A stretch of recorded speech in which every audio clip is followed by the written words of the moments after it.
যুদ্ধ করে এই ক্লাবের প্রতিষ্ঠা। অরূপবাবু জানেন, উনি নিজেও একজন বাঙাল, তা ওপার বাংলার থেকে এসে যুদ্ধ করে এখানে প্রতিষ্ঠিত পেয়েছি।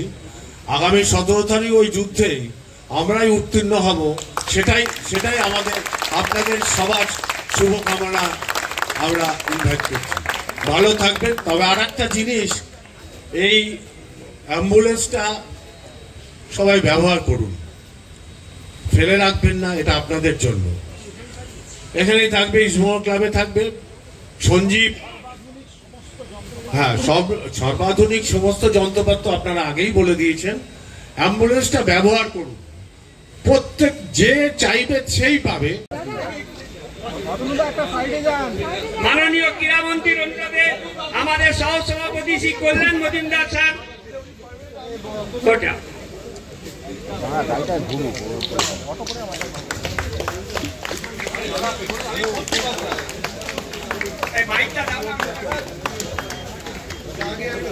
আসলে যে ছবিটা হওয়া সেটা হওয়া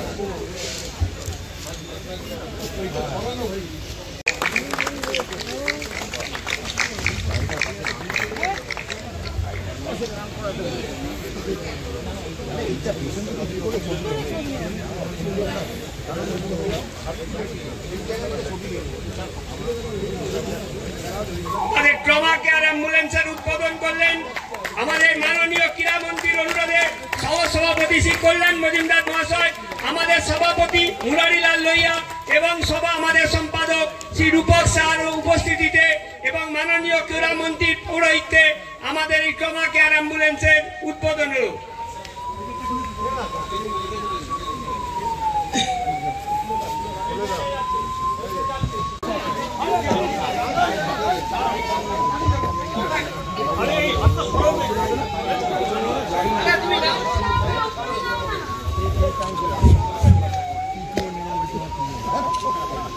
সামনে সরে যান।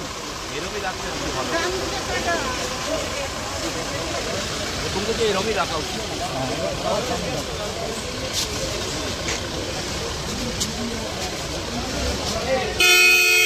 বড় করে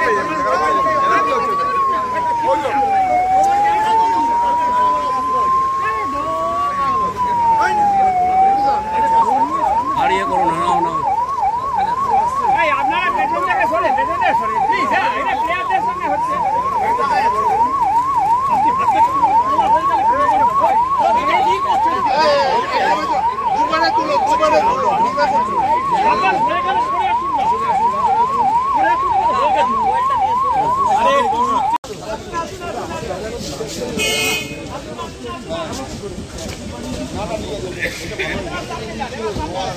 মন্ত্রীজনকে দেখেছি লাইফে, কিন্তু এরকম মন্ত্রী আমি দেখিনি। আপনাকে বলতে পারি যত মন্ত্রী গণ আছে আমাদের সবই ভালো আছে, কিন্তু উনি যত কষ্ট করে স্পোর্টস কে উঠাতে চাইছে বেঙ্গলে সেন্সিবলি, and he is the only person to whom we should all give respect. উনি বেঙ্গলকে তুলে দেবেন উপরে।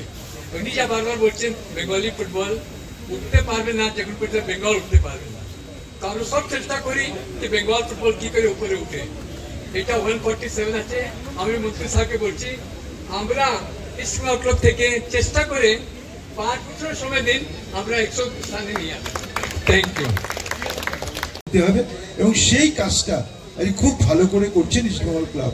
আমার মনে আছে যখন করোনা চলছে 2 বছর সবাই বাড়ির ভেতরে, কোথায় কোন প্রান্তিক খেলোয়াড় তার কাছে কোনো খাবার পৌঁছচ্ছে না, আমি একমাত্র দেখেছি ইস্টবেঙ্গল ক্লাবকে ময়দান থেকে তারা খাবার পাঠিয়ে আজকে সমস্ত খেলোয়াড় থেকে মাঠ কর্মী থেকে সবার পাশে তারা দাঁড়িয়েছে। এই প্রয়াস জারি থাকুক। ফুটবল একটা বিনোদন, একটা খেলা, একটা সংগ্রাম, একটা লড়াই, তার সঙ্গে আজকে লিগের জনপ্রিয়তা আস্তে আস্তে কমছে, তারপর আজকে আবার মোহনবাগান খেলে, এটা কি লিগের মানটাকে আরো নামিয়ে দিল? এটা আইএফএ বলতে পারবে, কিন্তু আমি তোমাদের একটা কথা বলি, তোমরা এই কথাটা বলছো যে লিগের জনপ্রিয়তা কমছে, আমি বলতে পারবো না, কিন্তু আমি বলবো এই লিগের মধ্যে দিয়ে প্রচুর বাংলার খেলোয়াড় উঠে আসছে, এটাই সব থেকে বড় কথা। এই সায়নকে আমরা জানতাম, আজকে ইস্টবেঙ্গল ক্লাবের সায়ন যখন বল ধরছে একটা ত্রাস তৈরি হচ্ছে। এরকম কত ক্লাবে কত সায়ন রয়েছে, তারা তো উঠে আসছে গ্রাম বাংলা থেকে। তো এই লিগটা সত্যি নতুন প্রতিভা উঠে আসছে, যারা আগামী দিনে বাংলা এবং ভারতীয় হয়ে খেলবে। এটাই সব থেকে বড় প্রাপ্য হচ্ছে এই কলকাতা লিগে। আর ময়দানে ফুটবল কলকাতা লিগটা ফেরানো হবে। আপনারা জানেন যে এটা কোনো ক্লাবকে দোষ দিয়ে লাভ নেই, কারণ আমাদের হকি লিগও হয়, আমাদের মাঠ একটা, এখানে ফুটবল, এখানে ক্রিকেট, এখানে হকি সব একসঙ্গে হয়। ফলে হকি হওয়ার পর মাঠ তৈরি করতে যে সময় লাগে তার জন্য ফুটবল হচ্ছে না। ইতিমধ্যেই আমরা সব ক্লাবের সঙ্গে ইস্টবেঙ্গল, মোহনবাগান, মোহামেডানের সঙ্গে কথা বলেছি, হকি বেঙ্গলের প্রেসিডেন্টের সঙ্গে কথা হয়েছে। আমরা কয়েকদিনের মধ্যে বসবো, চেষ্টা করবো আগামী বছর ইস্টবেঙ্গল, মোহনবাগান, মোহামেডানকে বাদ দিয়ে যাতে হকি হয়, যাতে আমরা কলকাতার খেলাগুলো কলকাতাতেই করতে পারি। ক্লাবে এলেই সভ্য সমর্থক আমরা যারা আসি, প্রাক্তন খেলোয়াড় থেকে শুরু করে সবার মনটা ভরে যায় যে এত সুন্দর একটা ক্লাব।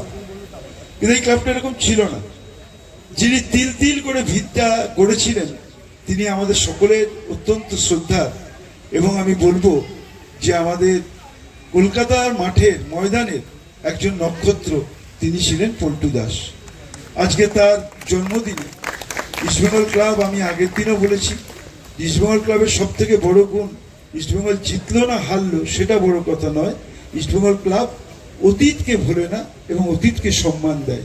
তাই আজকে পল্টুদার জন্মদিনে এত সুন্দর একটা প্রয়াস, একটা ট্রমা অ্যাম্বুলেন্স, আমাদের খেলোয়াড়রা খেললেন, কোথাও চোট পান, অনেক রকম সমস্যা দেখা দেয়, আর এই ক্লাব তার নিজস্ব একটা অ্যাম্বুলেন্স করে রাখলেন যদি কারুর কোনো অসুবিধে না হয়।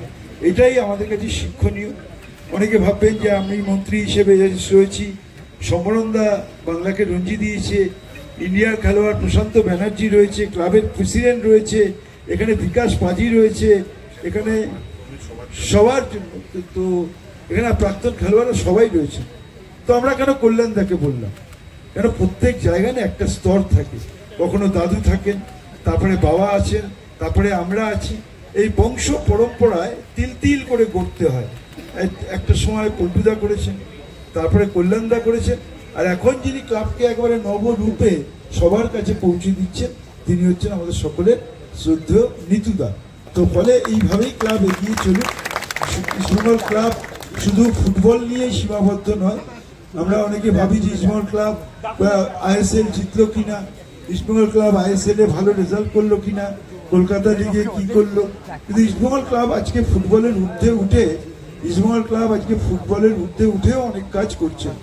আমার মনে হয় এই যে কদিন আগে সমস্ত স্কুলে স্কুলে যে একবারে গ্রাসরুট থেকে প্রতিভা তুলে আনা, এটা কিন্তু ইস্টবেঙ্গল ক্লাব একটা প্রয়াস নিয়েছে, এবং সেই প্রয়াসে যদি আমরা সবাই মিলে